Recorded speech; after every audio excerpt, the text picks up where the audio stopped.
જવાહરભાઈ, સૌ પ્રથમ તો નવી ઓફિસમાં પણ તમારું સ્વાગત, ચેનલમાં પણ તમારું સ્વાગત છે. એ જાણવું હતું કે નિર્ણય ક્યારે લીધો ને કેવી રીતે લેવાયો, પ્રક્રિયા આખી શું હતી? 29 વર્ષે જ્યારે ફેરફાર કર્યો જેને કારણે વિચાર તમને બધાને આવે છે, એની સામે હું પણ તમને પૂછી શકું છું કે એક માણસ 29 વર્ષ સુધી એક જગ્યાએ રહેતો હોય, એક વફાદાર જગ્યાએ એવી વાત ન થઈ શકે એમ ને સેવા કરવા માટે મત લેતા હોય છે. આગળનો યુગ એવો હતો કે માણસ સેવા કરવા માટે મત લેવા આવે ને સેવા કરતા એમ, ને સેવા કર્યા પછી લાંબા ગાળે સત્તા મળતી એમ. સમયનો યુગ બદલતો ગયો ને અત્યારે પરિસ્થિતિ એવી ઊભી રહી ગઈ છે કે તમને જો સેવા કરવી હોય તો સત્તા ન હોય તો સેવા કરી શકતા નથી. આટલા વર્ષના અનુભવ સાથે શીખતો ગયો હું કે જો સત્તામાં બેઠો હોય તો જરૂરિયાતમંદના કામો વહેલી રીતે કરી શકું છું. સત્તામાં બેઠેલો હોય તો સત્તા XYZ પક્ષની હોઈ શકે એમ ને એ વિચારમાં મંથન થતા વાતે આવ્યો એમ કે પક્ષ પલટો જેને તમે કહો અથવા મતદારોનો દ્રોહ, મારી પર આક્ષેપો કોઈક જગ્યાએ થયા છે એમ, બહુ ઓછા થયા છે એમ. મતદારોનો દ્રોહ તમે ક્યારે કર્યો કહેવાય કે માણસોએ તમને મત આપ્યા છે ને મત આપ્યા પછી તે મત અન્ય જગ્યાએ વેચી આવ્યો છું, એને મતદારોનો દ્રોહ કર્યો કહેવાય. કે તમે બીજો પ્રશ્ન હવે એને ઊભો રહેશે કે તમે ફેરફાર કેમ કર્યો એમ. દ્રોહ ક્યારે કહેવાય કે જ્યારે મને મતદારોએ મત મને કોંગ્રેસના સિમ્બોલ પંજાબ પર આપેલા છે ને એ મત લીધા પછી હું બીજા અન્ય પક્ષ માટે જઈને હું મારો એનો મત વેચી આવું તો દ્રોહ કર્યો કહેવાય. એના બદલામાં આમાં મેં મારો રાજીનામું આપ્યું. ટૂંકમાં મારો જૂના કોઈ લીધેલા મત જે હતા મેં એનો ત્યાગ કર્યો છે. ગુનેગારી બાબતમાં હોઈ શકું છું કે જે મને 5 વર્ષ માટે મને મત મળ્યા હતા એને આપણે 1.5 વર્ષ માટે મેં કામ કરીને છોડી દીધું છે. આગળના 3 વર્ષ મને કામ કરવું હોય ભારતીય જનતા પાર્ટીમાં રહીને તો મને પાછો મેન્ડેટ લેવા જવો જ પડે. એવું નથી મેન્ડેટ કોંગ્રેસ લીધો છે ને ભાજપમાં બેસી ગયો છું.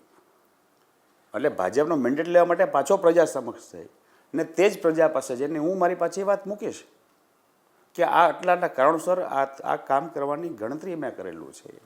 પણ જવાહરભાઈ, વાત કેવી રીતે હતી એકચ્યુઅલી અમે લોકો સમજી નથી શકતા, સામાન્ય પબ્લિક તો નહીં સમજી શકતી હોય. એક પક્ષમાંથી બીજા પક્ષમાં આવવાની પ્રક્રિયા શું એવી? તો અચાનક રાજીનામું, અચાનક બીજા પક્ષમાં ના એમ વાત ચાલતી હોય, રિયલ રાજનીતિ શું થતી હોય? ના, રાજનીતિ તમે જે કહો પોલિટિક્સ ગંદી હોય છે. જો પોલિટિક્સ ગંદી હું પોતે માનતો હોય તો હું આમ હોવો જ નહીં. મારી કોઈ સત્તામાં રહેવું એ કોઈ મારી જરૂરિયાત જ નથી. પણ મેં કીધું ને, સત્તા હોય તો તમારી વાત કોક સાંભળે છે. હું ધારાસભ્ય હોઉં તો કલેક્ટર કે એસપીને કે ડીએસપીને કે ડીડીઓને કે કમિશનરને વાત જો મને કરવી હોય તો એક હોદ્દેદાર હોવ તો એ વાત સામેવાળો માણસ સાંભળે છે. આ જમાનામાં પહેલાં જમાનું નહોતું. 30 કે 40 વર્ષ પહેલાં કોઈ ગામનો બુઝુર્ગ માણસ હોય ને એ પણ મામલતદાર પાસે જઈને એમ કહી દે કે સાહેબ આ ગામનો ગરીબ માણસ છે તો એ વખત મામલતદાર સહી કરી દેતો. એ આખો યુગ જમાનો અલગ હતો એમ. ત્યારે સત્તાની જરૂર નહોતી એમ. અત્યારે તો તમે કોઈ ઓફિસમાં જાય ને તમારી પાસે કોઈ ઓળખ ન હોય, તમારી પાસે હોદ્દો ન હોય તો કામ કરવા ઘરા નહીં. તો જવાહરભાઈ, એનો મતલબ એ થયો કે આપ 30 વર્ષની વાત કરો છો, 22-23 વર્ષથી સીધી ભારતીય જનતા પક્ષની સરકાર છે. તો આપનો કહેવાનો મતલબ એ છે કે પાવર હોય તો જ કામ થાય, એ ભાજપની સરકાર આવ્યા પછી શરૂ થઈ? એ સરકાર કોંગ્રેસ ભાજપની કે એ વાત નથી. 30 વર્ષમાં જો બદલાવ, જે બદલાવ ફેરફાર આવ્યો છે તે સમગ્ર વિચારધારાનો આવેલો છે, તમામ જગ્યાએ આવેલો છે, દરેક વર્ગમાં, બિઝનેસમાં આવેલો છે, રહેણી કેણીમાં આવી ગયો છે. કે પહેલાં આપણે હતું બાપ દાદાનું મકાન છે અડવું જ ને પાડવું જ ને એમને રાખી મેલું એમ. એ ઘરે મારા બાપાએ બાંધ્યું એટલે એમાં એ ઘરમાં જ આપણે રહેવું જોઈએ, એ એક વિચારધારા હતા. હવે વિચારધારા અલગ છે કે ભાઈ મકાન રેગ્યુલર બદલાઈ નાખવું જોઈએ, ભાડે તો ભાડે મકાન લઈ ગયો છે. એ જ રીતે તમે ગાડી કોક હોય તો આ મારા બાપાની ગાડી હતી ને એ મારાથી વેચી ન શકાય, એ વિચારધારામાં કોઈ જમાનો નીકળી ગયો હતો એમ.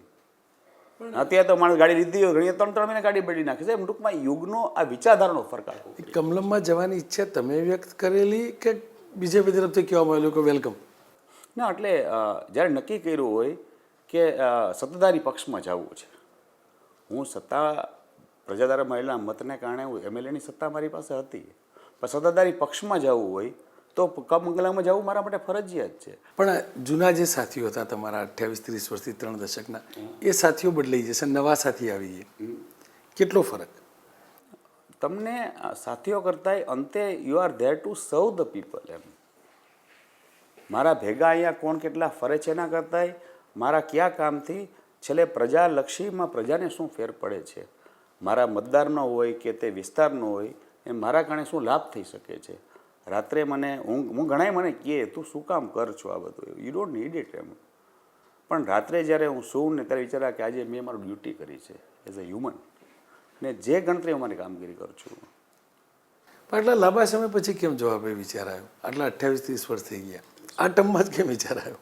ને મને તરફ વર્ષમાં આવ્યો તો મને એ પૂછે કે વર્ષમાં આવ્યો તમે નહીં, ધારો કે હું એક જ વર્ષમાં કોઈક મેં ફેરફાર કર્યો હોય તો તમે એમ કે એક જ વર્ષમાં ફેરફાર કર્યો તો you not let stay for long. ના, એ સંજોગ તો હતો ને જવાહરભાઈ કે લોકસભાની ચૂંટણી જાહેર થવાની તેના 2-3 દિવસ પહેલા જ જવાહરભાઈ જોડાયા. ના એટલે એ મંથન ઘણા વખત ચાલતું હોય. તમે એક જગ્યામાં રહ્યા હોય 30 વર્ષ ને 24 અવર્સમાં તમે ચેન્જ ઓવર ન કરી શકો. નવા ઘરમાં જવાના, ગૃહ પ્રવેશ કરવાના હોય તો સારું મુહૂર્તની રાહ જોઈ રહ્યા હોય, તો લોકસભાની ચૂંટણીની રાહ જોઈ પહેલા તો એ મકાન બાંધવું પડે, ચોકડી જોઈને મકાનની જમીન લેવી પડે, મકાન બાંધવું પડે, પછી ચોકડી જઈને તમે મકાનમાં જવું પડે. આપણે કીધું એ વાતનો જવાબ આપું છું. ના, એટલે મારો બીજો પરિપ્રેક્ષમાં પૂછતો હતો કે લોકસભાની ચૂંટણી જાહેર થાય એના 2-3 દિવસ પહેલાં જ જવાહરભાઈ રાજીનામું આપે, એના આગલા દિવસે જ જવાહરભાઈને મંત્રી બનાવવામાં આવે. શું આ સંજોગ હતો કે એક રણનીતિનો ભાગ હતો? જો હું વહેલો ગયો હોત અને ચૂંટણી અલગ આવી હોત તો તમે એમ કે પ્રજાના ખર્ચ વધાર્યો તમે. આમાં મારા જે તે કામ થયું એનો આ ફાયદો નથી, પ્રજા ઉપર કોઈ ખર્ચ વધશે નહીં, એ ખર્ચની અંદર મારો ખર્ચ આવી જાય છે. So you I did something good for the people. આ જોવાની દ્રષ્ટિ પણ હોઈ શકે. અચ્છા, મને એટલું કહેશો જવાહરભાઈ કે જ્યારે તમે રાજીનામું આપ્યું, કમલમ ગયા, એ વખતે અપેક્ષા હતી કે ભારતીય જનતા પક્ષનું દિલ આટલું મોટું હશે કે એક દિવસ પહેલાં આવેલા વ્યક્તિને મંત્રી બનાવશે? ના, તમે કહો તમે જે ઘરમાં જાઓ છો, ધારો કે હું નવા ઘરનો પ્રવેશ, જૂનો ઘર ત્યાં કે નવા ઘરમાં પ્રવેશ કર્યો છે, ત્યાં તમે જાઓ, ત્યાં તમારી કિંમત, તમારી કક્ષા એ એની ઉપર મૂકી દેવી પડે. મને ક્યાં રાખવો, ક્યાં વાપરવો, ક્યાં ઉપયોગ કરવો, એમ એ નિર્ણય એની પાસે. જેમ ભૂતકાળમાં કોંગ્રેસમાં હતો તો કોંગ્રેસ પાર્ટી નિર્ણય કરતી, મને કયો હોદ્દો આપો, મને ક્યાં ઊભો રાખો, મને ક્યાં મોકલો, મારી પાસે શું કરાવવું. પણ એ જેના હવાલે હતા એ કોઈ મોટી જવાબદારી નહીં આપતા તો? ના, આપતા હતા. હું ભારતીય રાષ્ટ્રીય કોંગ્રેસનો સક્રિય સભ્ય હતો, એની કારોબારી મેમ્બર હતો. હું હમણાં છેલ્લા 1 વર્ષથી હું એનો ઉપપ્રમુખ હતો. એટલે કોંગ્રેસથી પૂર્ણતઃ સંતુષ્ટ હતા? હા, સંતોષ. એમાં કોઈ મને કોંગ્રેસમાં કોઈ રાગ દ્વેષ દ્રોહ કોઈ નકર 30 વર્ષ ત્યાં રહ્યો છું. હું તમામ માણસોને ત્યાં ઓળખું છું એમ. મારી આખી પેઢી મારી પાસે નીકળી ગઈ છે એમ. એટલે કોઈ દુઃખ નથી મને. ત્યાં કોઈ દુઃખ થયું હોય ને એ ઘરે દુઃખ કહીને આવી ગયો હોય ને એ થયું જ નથી. ને હું તમને તે જ લગે કહું, થયું હોય તો પણ ન બોલાય. ન એટલે બોલાય કે જે ઘરમાં 30 વર્ષ રહ્યા હોય એનો ખરાબ બોલી શકાય એમ. પણ આ જ સમજવું હતું જવાહરભાઈ. પહેલાં મેં એક વ્યક્તિ જોયા જવાહરભાઈ, રાજ્યસભાની ચૂંટણી પહેલાં 10-12 લોકોએ છોડી કોંગ્રેસ. આપની સાથે જ આ દિવસોની અંદર 4-5 લોકોએ છોડી. તમામ લોકો કોંગ્રેસની કોઈને કોઈ કમી ગણાવતા રહે. જવાહરભાઈનું આ નેચર. રાજ્યસભાની તમને વાત કરવા બેસું, રાજ્યસભાની અંદર ચૂંટણીમાં એ વખતમાં જો હું પક્ષ પલટો કરવા જાઉં તો મેં મતદારનો દ્રોહ કર્યો કહેવાય. કે તે વખતે મતદારોએ મને એ મત આપ્યો હતો કે I should stay with Congress એમ. એ વખતે ભાગ્યું. આ અત્યારે કટોકટી નહોતી એમ. ચૂંટણી રાજ્યસભાની વખતે રાજીનામું આવ્યું તો તમે કહો એક મત તો ઓછો કર્યો એમ. એમાં હતું જ નહીં. એનો મતલબ આપ માનો છો તે સમયે જે લોકોએ છોડી, જે રાજનેતાઓએ, જે ધારાસભ્યોએ, એ લોકોએ ખરેખર જનતાનો દ્રોહ કર્યો ગણાય? એ તમે એને પૂછાય એમ. આઈ કેનોટ કોમેન્ટ. એક વ્યક્તિ તરીકે પૂછ્યું, એક રાજનેતા તરીકે. એનો નિર્ણય શું કામ એને કર્યો હોય, એ એના પોતાના સંજોગો ગમે ત્યાં હોય, એ એને પૂછવું જોઈએ આપણે. એની પરિસ્થિતિ શું હતી, એના વ્યવહારો ક્યાં હતા, એના બાબતમાં મારાથી કોમેન્ટ થઈ ન શકે. જે મારામાં એ કોમેન્ટ ન કરી શકે એમ મારાથી એનામાં કોમેન્ટ ન થઈ શકે. સમાજ, તમારા મિત્રો, ઘર પરિવાર, આ તમામનો વ્યૂ શું હતો કે ક્યારેય વાત જ નહીં થયેલી? ના, મેં આ ચર્ચા મારા ઘરે નહોતી કરી. અને કારણ કે એનું કામ જે છે એ ઘર બાબતનું છે. તમને કહું આ સત્ય, મારી અને મારી વાઈફ વચ્ચેની વાત કરવા બેસું તો જે દિવસે રાજીનામું આપ્યું તે દિવસે મારી વાઈફને કંઈ નહોતો નીકળ્યો હું કે આવો નિર્ણય મારો છે ને હું આ કામ કરવાનો છું એમ. તમને શોકિંગ પણ લાગે એમ. એટલે એને કીધા વગર અહીંયા આવી ગયો તો એને ખબર જ નહોતી. એને જ્યારે રાજીનામાની જ્યારે વાત પહોંચી એની પાસે, ઇવન શી વોઝ શોક્ડ એમ. શું કામ કર્યું હશે, શું ગણતરી હશે, એને એ પણ ખબર નહોતી કે આ રાજીનામા પણ કરશે શું, એ નહોતી ખબર. પછી એને મને ગોતવાની કોશિશ કરી. મને જે 1:15 વાગે તે મારો ફોન કરીને પછી મને ફોનમાં કીધું, મને કે તે મને ન કીધું. મેં તને ને મેં કોઈ નથી કીધું એમ. તો દુઃખ લગાડમાં મેં કોઈ નથી કીધું, કારણ મેં વિચાર એવો હતો કે બહુ અંદર મંથન કર્યું હશે ને. મેં કહું એક જગ્યામાં 30 વર્ષ રહ્યા, એમાં કોઈ મારી પાસે આખી કોંગ્રેસની પણ એક પેઢી બદલી ગઈ છે એમ. જે સરકારની સામે તમે ભાષણ આપતા હતા, એ તમારું વિડીયો પણ મેં જોયું. અચાનક એ જ લોકોની સાથે રહેવું, એ લોકો માટે સારું બોલવું, કેવી રીતે શક્ય બનતું એક રાજનેતાના જીવનમાં? ના સાંભળો, તમે એક તો પહેલાં જ્યાં હોવ તમે એને વફાદારો ફરજિયાત છે. કે જ્યારે કોંગ્રેસ પાર્ટીમાં એને કોંગ્રેસ પાર્ટીમાં તો કોંગ્રેસની સારી વાત કરો એ માની શકાય, પણ તમારા ભાષણમાં સ્પષ્ટ દ્વેષ અથવા તો કટુતા દેખાતી હતી ભારતીય જનતા પક્ષ માટે. અને નોર્મલી માણસો પ્રવચનની સ્ટાઇલ અલગ અલગ હોય છે. કોઈની ઉગ્ર હોય છે, કોઈની સોબર હોય, કોઈ ઠંડી હોય છે. મારો સ્વભાવ હસમુખ હોય છે. મીન્સ મારા કોમેન્ટ્સ કે મારી વાતો કે હોય એમાં કંઈક હસી મજાક આવી જતી હોય છે. વેર પીપલ ફીલ હેપી એમ. મને દુઃખ ગમતું નથી એમ. દુઃખી માણસ રિયે ગમતું નથી એમ. હસતો રહેવો હોય. જવાહરભાઈ ચાવડાએ અમિતભાઈ ચાવડાને તો દુઃખી કરીને જાય. જો તમે કોઈક દુઃખ ગમતું નથી, તમે સાંભળો, તમને હંમેશા કોઈ કામ કરો, કોકનું સારું તો કોકનું ખરાબ થવાનું જ છે હંમેશા. It is always good and bad. પણ તમને કોનું સારું કરવું નિર્ણય તમને કરવો પડે. તમે જ્યારે કોકનું સારું કરવા જાઓ છો એની મેળે કોકનું બગડે છે. ધારો કે તમે કોઈ માણસ નોકરી આપો તો બીજાને 5 નોકરી મળવાની નથી, તો આને નોકરી આપવી નહીં. You have to do it એમ. ચલો એ માની લીધું, 6 મહિનામાં જ વિધાનસભાની ચૂંટણી આવશે.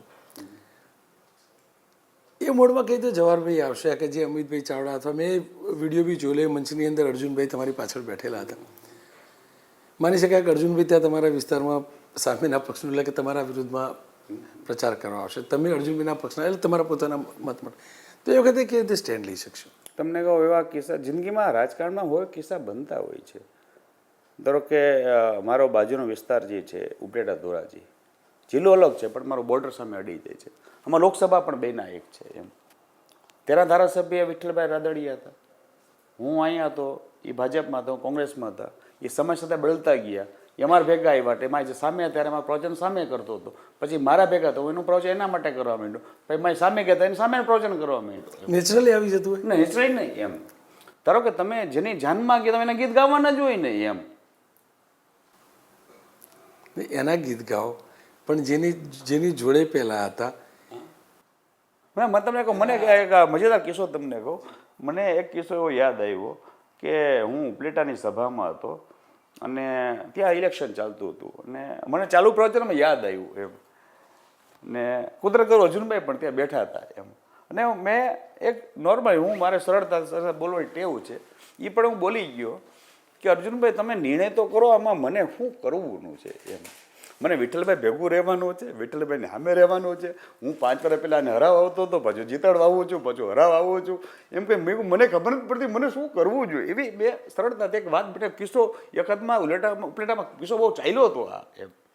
ને ઇટ વોઝ અ ફેક્ટ એમ. એક જ જગ્યામાં એક જ મંચમાં બેસીને સમય સાથે પડતો ગયો હતો હું એમ. પણ 30 વર્ષ સુધી પંજાના ગીત ગાયા, 6 મહિનામાં પંજો ભૂલી જશે ને કમળ જ યાદ રહેશે પાક્કું. એ તો વોટ તમારા માટે જ માગવાનો થશે. હા, હું મારા માટે જ માગીશ વોટ એમ. હું તમને કહું, એ જ જગ્યામાં જે જગ્યામાં હું મારા માટે પંજા માટે મત માગતો હતો એ રીતે હું કમળ માટે માગીશ. મને તમને એક કિસ્સો એવો બન્યો હતો કે તે વિસ્તારમાં એકવાર હું એક અપક્ષ માટે મત માગવા નીકળ્યો હતો એમ. કોંગ્રેસે પંજો રાખ્યો હતો અને કમળ રાખ્યું હતું અને ઇલેક્શન એવું ત્રિપક્ષીય જંગ મેં કર્યો હતો. ને એ જંગની અંદર રિઝલ્ટ એવું આવ્યું કે માણદરની અંદર 15માંથી 9 સીટ મારી આવી અપક્ષની, 6 બીજેપીને આવી, કોંગ્રેસની એક પણ સીટ ન આવી. જિલ્લા પંચાયત ઉપરથી જવાહરભાઈ યાદ આવ્યું. જવાહરભાઈના ભાજપમાં આવવાથી સ્થાનિક જિલ્લા પંચાયતની રાજનીતિ ઉપર શું ફરક પડશે? આ બનાવ બન્યો એટલે મેં મારા તાલુકા પંચાયતના સદસ્યો, જિલ્લા પંચાયત સદસ્યો બોલાવીને મેં મારી વાત કરી કે ભાઈ મેં આ નિર્ણય કર્યો છે, તમને યોગ્ય લાગે તો મારા ભેગું રહેવાની છું, તમને લાગે કે આ મારો જવાનો નિર્ણય ખોટો છે તો આપ કોંગ્રેસમાં રહ્યો, એમાં મને કોઈ દુઃખ નથી ને મને કોઈ વાંધોય નહીં એમ. તમે મારા ભેગા હતા અત્યાર સુધી, તમે સામે હોઈ જાશો તો હું કિન્નાખોરી માણસ કોઈ હતોય નહીં, મારો સ્વભાવ નથી એમ. ને એ બધા છૂટાઈ આપી હતી, તમે સામે રહ્યો, કોંગ્રેસમાં રહ્યો, આ કોંગ્રેસ ભેગા કામ કરો, એમાં ઇટ ઇઝ યોર વિશ એમ. મારી લાગણી પ્રેમ હોય તો મારા ભેગા રહ્યો. લઈને તો નહીં આવો ને આ બાજુ? હા, આ બાજુ લઈને આવવાનું કોઈ આવે છે? હા, એટલે અમારી તાલુકા પંચાયત માણાદરની અંદર 16ની બોડી છે ને 16 મારા કોંગ્રેસના છે. એ 16ને મેં કીધું છે કે મેં નિર્ણય કર્યો છે, મારો નિર્ણય યોગ્ય લાગે તો આપ મારું કામ કરજો, યોગ્ય લાગે તો અમે કોંગ્રેસ કામનો છૂટ છે. આ તો લોકશાહી છે ને. પણ એ લોકો સમય આપી દેખાય, શું વિચાર્યું એ લોકો તાલુકા પંચાયત? અને મને પૂછ્યું આ ધારો કે જે નિર્ણય કર્યો જેમ મારા વાઈફ માટે શોકિંગ હતો એમ ઘણા માટે ને શોકિંગ હશે ને એમ. નહીં, વાઈફ તો જોડે જ રહે, સ્વાભાવિક છે, પણ પેલા લોકો સાથ છોડશે કે તમારી જોડે આવશે? એ તો ટાઈમ વિલ ટેલ. જિલ્લા ધારો કે જિલ્લામાં ગઈકાલે 15 સભ્યો એવું મને કહી દીધું કે વી આર વિથ યુ એમ, જેના કારણે ગઈકાલે એવી જાહેરાત કરી જુનાગઢ જિલ્લા પંચાયતમાં બહુમતી હવે કેસરિયાની થઈ ગઈ છે, જે કોંગ્રેસની હતી. તાલુકા પંચાયત મને માણાદરની મંથલીની તે એને મારા ભેગો સ્વીકાર કરી લીધો છે એમ. રાહુલજીનું નામ દીધું, રાહુલ ગાંધીનું નામ દીધું. અબ લાંબા સમયથી પક્ષ જોડે એમના નેતૃત્વ વિશે આપ શું કહેશો? હું રાહુલજીને જિંદગીમાં મળ્યો હોય એવા કિસ્સા બે જ છે મારી પાસે. બાકી અમારા નેતા છે, આટલા વર્ષો સુધી એ પાર્ટીમાં રહ્યો છું, બ્યુટિફુલ છે, સરસ. કોમેન્ટ નેગેટિવ મેં કીધું હું મારાથી ન થઈ શકે. જે જગ્યામાં 30 વર્ષ આપણે રહ્યા હોય. પણ દુઃખી નહીં કરે તમારો પક્ષ ઈચ્છે કે તમે નેગેટિવ? ના. નેચરલ ઇલેક્શન આવશે, પ્રચાર કરશો. હા, એ જોશો એ વખતે, પણ તમે મને કહો નથી એમ. જે જગ્યામાં આટલા વરસ કાઢ્યા હોય હવે આપણે કેવું એ ખરાબ એ વાત ખાનદાની ન કહેવાય. મેં કીધું દુઃખ હોય તો ન કહેવાય એમ, આ તો નથી એમ, હોય તો પણ ન કહેવાય એમ. લોકસભાની ચૂંટણી આવશે જવાહરભાઈના આવવાથી, કેમ કે 2 બેઠકને તમે ઇફેક્ટ કરશો, જિલ્લાની રીતે જુનાગઢ અને લોકસભાની રીતે પોરબંદર, શું ફરક પડશે? એન્ડ રિઝલ્ટની ખબર નથી. આપણા ગીતામાં લખેલું છે, ભગવાન કૃષ્ણે કીધેલું છે કે આપણા હાથમાં કર્મ લખેલું છે, ફળની ચિંતા કરવાની જ ન હોય. આપણા હાથમાં મહેનત લખી છે, કામ લખ્યું છે, કામ કરો, રિઝલ્ટ મળી જશે. એક વસ્તુ ક્લિયર છે કે કોઈ પણ પોલિટિકલ પાર્ટી કોઈ પણ પૂર્વ ધારાસભ્યના સ્વાર્થ વગર તો લે નહીં, એકદમ સહજ વસ્તુ છે, એકદમ ક્લિયર વસ્તુ છે. સાંભળો, પોલિટિકલ પાર્ટીઓ જો એક હથિયાર કે જે હથિયાર નથી રહ્યું, ધારાસભ્ય પદથી રાજીનામું આપી દીધું, જવાહરભાઈ એક નેતા જ છે, તો સ્વાર્થ સ્વાભાવિક જે પાર્ટીમાં તમે આવ્યા તો એનો હોય જ કંઈક ના કંઈક. તો હું એ જ પૂછવા માંગુ કે જવાહરભાઈ ભારતીય જનતા પક્ષ માટે કેટલું મોટું હથિયાર સાબિત થશે? તે એને પૂછાય પ્રશ્નો. ના, તમે તો પક્ષના થઈ ગયા એટલે તમને પૂછ્યું, તમારી શક્તિ તમે બધું જાણતા હોય. ના, આપણી શક્તિ આપણા કરતાં બીજાને વધારે ખબર હોય, અને આપણી શક્તિ આપણા કરતાં સામેવાળાને વધારે ખબર હોય છે. જ્યારે કોંગ્રેસમાં તો એટલે મારો સ્ટ્રેન્થ, મારો પાવર શું છે તે કોંગ્રેસ કરતાં બીજેપીને વધારે ખબર હોય એમ, કે હંમેશા એની અગેન્સ્ટ આવતો હોય છે, મારી લડાઈની સામે નહીં હોય છે. How good, how bad, how pure I am, એનું જ્ઞાન એ સામે વધારે હોય છે એમ. એ કોંગ્રેસને ત્યારે એ જ્ઞાન ન હોય, કારણ હું એને ભેગો હતો એમ. હવે જે સામે જઈશ ત્યારે હવે કોંગ્રેસને ખબર પડશે હું કેટલો ચોખ્ખો છું કે તાકાતવાળો છું એમ. હવે આ તેને જ્ઞાન થશે. એક બીજો સવાલ પૂછો તો, ઘર બદલતા હોઈએ આપણે તો નેચરલી પાડોશી જે હોય અથવા તો જેની જોડે વર્ષો લાગે, રડવું આવે, તમે મારા અવાજમાં દર્દ જોઈ શકો છો ને એમ.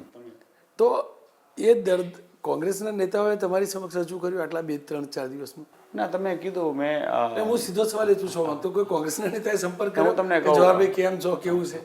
તમને આટલા વર્ષોના મેં તમે અહેમદભાઈ હોય, ભરતભાઈ હોય, અમિતભાઈ હોય, પરેશભાઈ હોય, શૈલેષભાઈ હોય, આટલા વર્ષોના વ્યવહારો ને એને દુઃખ, મને લાગે કે દુઃખ એને લાગ્યું હોય એમ, કે જવારે કોઈ દી હું અવાજ ન કર્યો, એને આપણે દુઃખ હું કોઈ દી કીધું નહીં, એને એનો કોઈ દી વાંધો રજૂ ન કર્યો, કીધો તો રજૂ ન દૂર કરત, એવી વાતો એને મગજમાં અંદર હલતી હશે એમ. મેં ફોન કર્યો નથી, ન મેં ફોન એનો ઉપાડ્યો છે એમ, કારણ કે એ મને કંઈ કેનો જવાબ મારી પાસે નહોતો એમ. મને કોઈ એ જ કહ્યું કે અહેમદભાઈ સહિત કોંગ્રેસમાં ઘણા એવા લીડર હતા કે જે જવાહરભાઈના મોટા ભાઈ અથવા નાના ભાઈ જેવા હતા. હા હા હા, તો એ બ્યુટીફુલ સંબંધ તમે. તો એટલે ભાઈ ડિસિઝન ફેવર માટે નહોતા ઉપાડતા ફોન કે મન બનાવીને બેઠા હતા એટલે નહોતા? ના, મન બનાવ્યું હતું એટલે એમ મન આપણે મન બનાવ્યું હોય. મેં ના કીધું, મેં જો મારી વાઈફ હારે હું એ ચર્ચા કરવા બેઠો ન હો તો એનો મતલબ છે મેં બીજા કોઈ હારે નહીં કરવા બેઠો હોઉં એમ.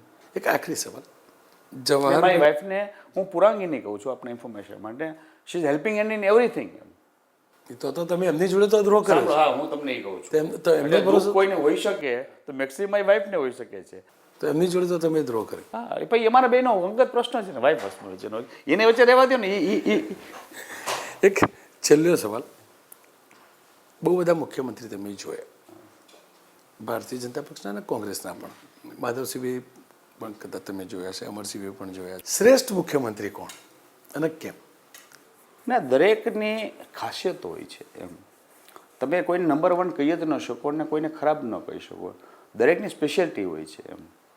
ધારો કે મારી અમુક ક્વોલિટીઝ બહુ સારી હોય તો મારી ક્વોલિટીઝ ક્યાંક વીક હોય એમ.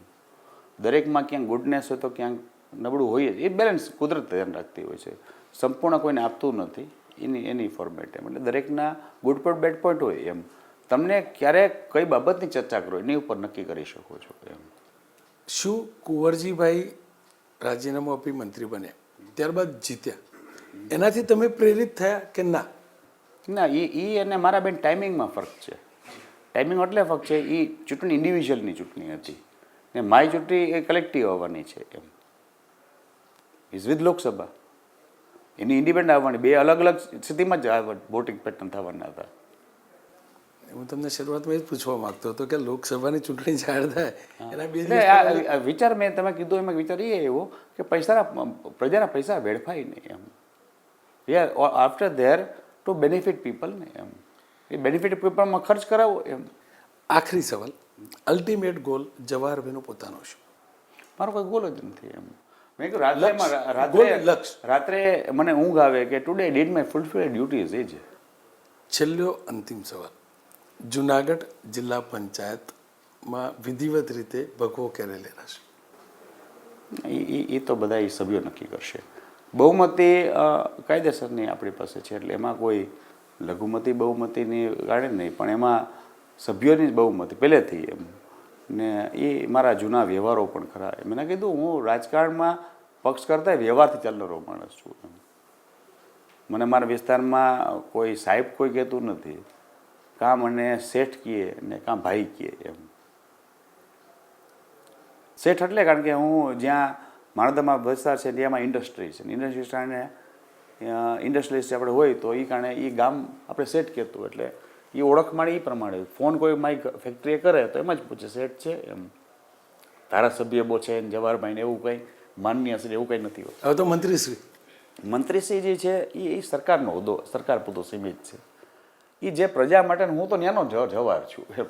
એનો ભાઈ છું, એનો દીકરો છું, એનો મિત્ર છું, એ છું ત્યાંનો. અમારી સાથે જોડ્યા ખૂબ ખૂબ આભાર.